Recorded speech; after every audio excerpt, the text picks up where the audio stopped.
And on top of that, the great self-sacrifice when you see someone come to him when his father died. Imagine when your father's died and someone comes up to you from Syria. He sees you. He says, what's your name? He says, Hussein.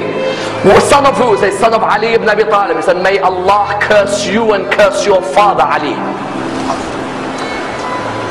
If someone talked like that to you, how would you reply back to him? May Allah curse you and your father. The guy's name was Asam ibn Mustalaq.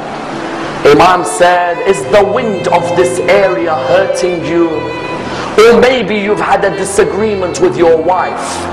Is there a shelter for you to stay in? Or has no one provided you with clothing? Please come and stay in my house if you are a stranger in this area. Wallah, that person began to cry. He said, Aba Abdullah, I cursed your father in front of you. And this is the way you reply back to me by making your house available for you?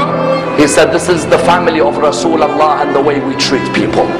People may come and curse us, but we come back with morals because our grandfather Rasulullah came to perfect the morals of mankind.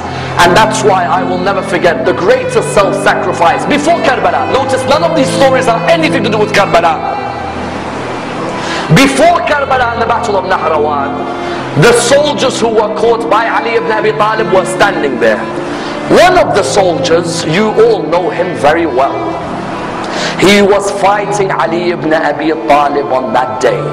He had some rope around his hands. It wasn't too tight, but it was around the hands.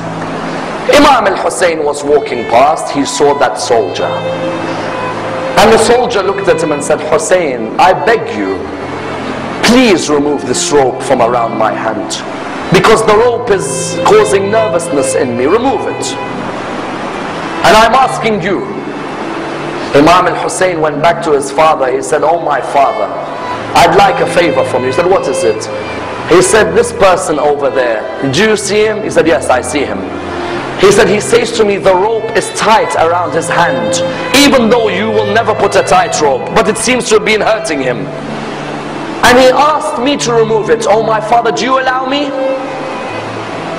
He looked at him and he said, Aba Abdullah, go ahead. Aba Abdullah, why do you want to answer this? He said, Father, when someone asks through me, how can I reject? I don't want the person to be embarrassed. When you realize who this person is, that's when you realize how magnanimous a man this man is. He went back to the person. He said, give me your hands. And he removed the ropes from the hands of Shimr bin Dil Jawshan.